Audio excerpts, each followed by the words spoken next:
My name is Jonathan Parks, and welcome to Jonathan's Nature Crafts.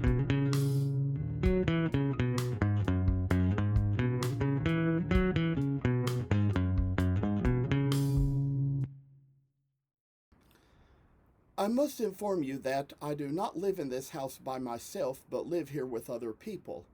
Sometimes other members of the household may have to walk through areas where I might be recording with other family members on the phone. If you hear any noise like that, please feel free to disregard.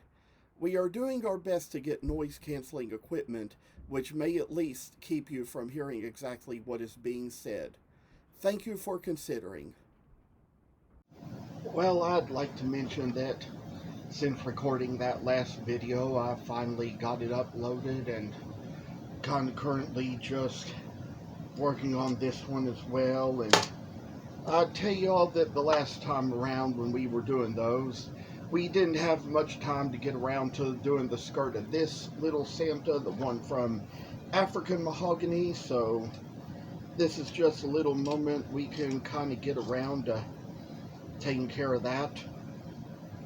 Think about all these things, and doing these videos kind of reminds me there's more people who I talk with online who come online and hear my voice than there are whose voices I hear and know myself. But I'd say that for those who do, they kind of know a little bit about this. But there had been that meme I was sharing not too long ago where it was kind of something like where a friend posted something about how they loved Canadian accents, and I don't remember exactly how all I commented on it, but I commented on their posts and just kind of made a little statement about it, and just kind of took a screenshot of their post and my comment and made a little meme out of it that I shared. But it was one of those things where I told something to some people, and there are certain things which to you it just may depend on what part of the world you're from. Some people don't really believe that I'm from Lexington, Kentucky. Of course, you'd probably say I was born in Statesville, North Carolina, but I've been in Lexington, Kentucky ever since I was 2 years old. So that's kind of one reason I could say I'm from here. But people come by and they kind of ask me where I'm from at some of these craft shows. In Kentucky here, I tell them I'm from Lexington, and they say, well, you have a southern accent. Some people have kind of thought from the way I spoke at times that I didn't really sound like I had a Lexington, Kentucky accent, but it's just one of those things where my mom kind of thinks I do, but people just probably think I'm more southern because I have a different rhythm in my accent. And kind of happens that maybe I do kind of say things kind of slow for somebody in Kentucky. Maybe you'd probably say that people are probably a little more slow spoken if they're a little more south than I am. And see, my dad's side of the family is from North Carolina, so they kind of have an accent that's just a little more southern because it's where they come from. But I commented on the post kind of telling the little story about that, and somebody from Florida whose voice I've never heard myself, who I know probably watches these videos, said to me, you do have a southern accent. You sound kind of like Kentucky and Tennessee, or like somebody who is right on the border of Kentucky and Tennessee. No, I tell y'all, I'm not that close to the Tennessee border either. But, you know, it's kind of one of those things where you'd probably say, like they say, there's probably things I kind of hear different ways. Sometimes I speak things the way I hear them. Sometimes I don't always pronounce words correctly. I read them and pronounce them the way they look like they're spelled, but don't always know exactly how they're pronounced all the time.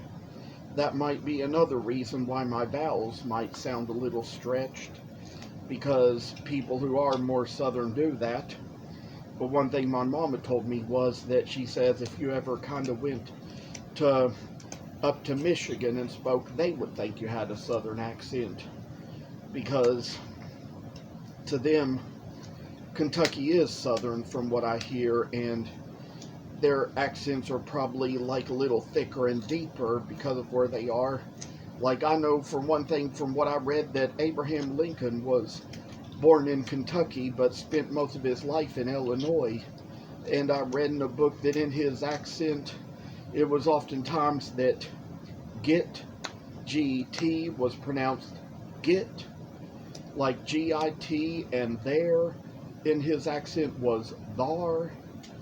And one thing I heard about that was that it was probably because he spent most of his life up in Illinois, where the accent's probably a little more northern than it is in Kentucky. But I tell you all that he was one of those people who we know as being somebody who kind of, failed at different things before he accomplished one thing. And I mean, he was a lawyer and some other things before he became president and became successful. But I'd say that that's just one of those places where we see how success goes. I mean, somebody kind of had a meme one time about success where it showed a straight line with a straight arrow at the end that said what people think it looks like, and then it showed a bunch of squiggly lines with a head of an arrow at an end, and it said what it really looks like. So that's how I look at success. I had to fail at a lot of other things before I found I could find something I could be successful enough at. And it's just a little bit of the ways that life goes. If you ever come to Kentucky and visit Corbin, Kentucky, and go to the museum where KFC started, where the Colonel opened up the first restaurant, the place where it all began, you will notice there's a little museum in that restaurant where you can just read about all the things that he failed at in life before he became a successful cook. I mean, he tried a lot of things. Can't recall them all, but I know one thing for sure he tried was politics. There were some little political flyers that had his name on them that said Harland Sanders, and that is the Colonel's name, Harland David Sanders. That's kind of how he's been known throughout history. And yes, he had a lot of struggles in his life, but made it through them all. Became very successful after he retired. I'd say I'll probably become successful enough in doing this business. I don't know how long it's going to be till I can get so much more successful at it, but it's probably going to take some time, take a while to kind of get to some of the places where I want to be or hope to be one day.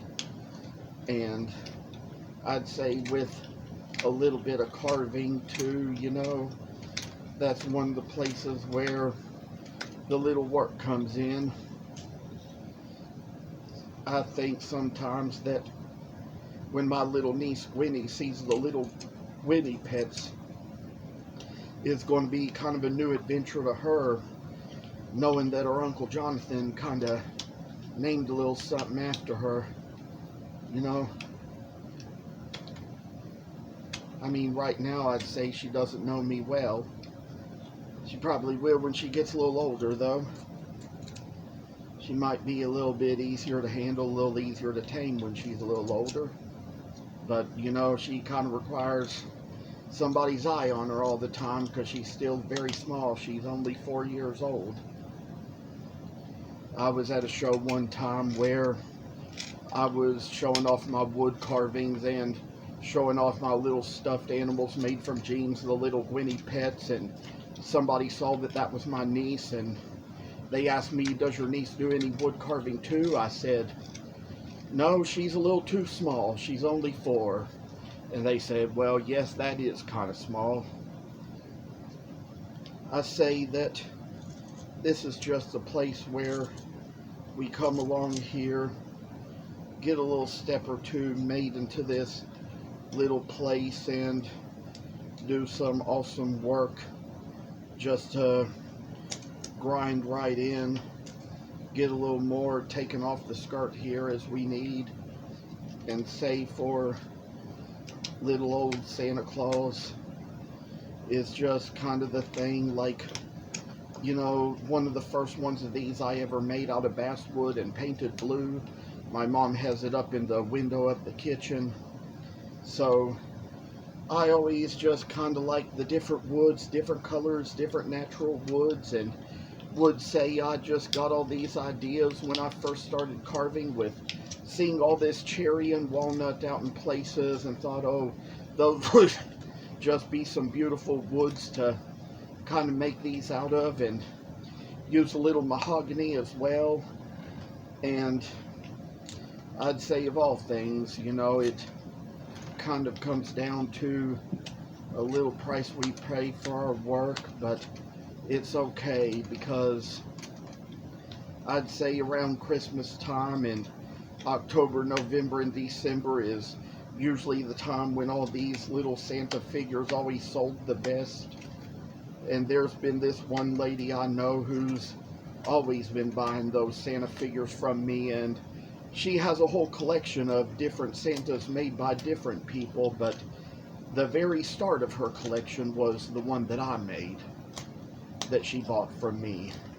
So that's just kind of the easy way that has turned out. And so I say more work goes into pieces to kind of make them so we see a little stuff that kind of works around us, and oh, a little work in life, and oh, the joys of having a little wood and a knife and gouges and tools in your hands.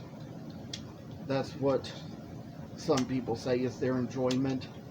Every once in a while I might even get under enough stress that I might even need a little weight to lift, but that's probably not my favorite thing ever. I have friends who do CrossFit, and that requires a lot of stamina too. That's the kind of thing they have because they're so athletically inclined. It's not the thing for me. So I say that this is just something that I get to enjoy doing, and sometimes I just love taking the knives and the tools into these tougher, denser, harder woods and come down to what we have here.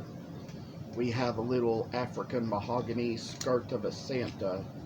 I say there's been little work here and there, so much we've had to show and say, but one little bit of error here and there can show us a little kindness in the world.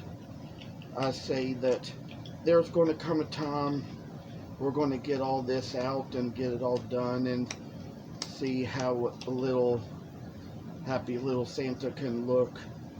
I say we've got our hands just full of goods and things, and a little bit of work will take us longer ways to go. See how a little shaving and whittling of wood can take us a bit away, and see what we want to see, do what we want to do. There shall come a time when we should also get around to rounding off the hems. I will tell you all about one of these Santas I made. There's one that I was working on before where, as you can see, I kind of chipped off a little corner of the hem right there, and might go ahead and take a few little licks to that one to kind of get a little bit of faith in our work and what we do. Might show a little demo of how it's going to be rounded off in the end, but going to be a little too soon for that with all of them just yet. So we'll get around to that step as soon as we can, and would like to say that you all are good on here. I appreciate that you all are faithful to watch my videos and learn a lot from them. And I would like to say that I want to have so much to share, so much to say as we go a little further along on this project, and I tell y'all that this has been good enough for me, good enough days, good enough times, good enough ways to record videos. And see, I tell you, a lot of these chips, they can kind of be a little bit of a disaster, a little bit of a mess to clean up, but I'd say when it comes down to it, we kind of know what we've got, know what we're going to do. And I say that we all just kind of got to be careful about what we do and say and have, because sometimes, just sometimes, not everybody has enough, Thank you for watching. Hope you enjoyed the video. And if you haven't already, please subscribe to this channel. I hope to see you in the next video. Stay tuned.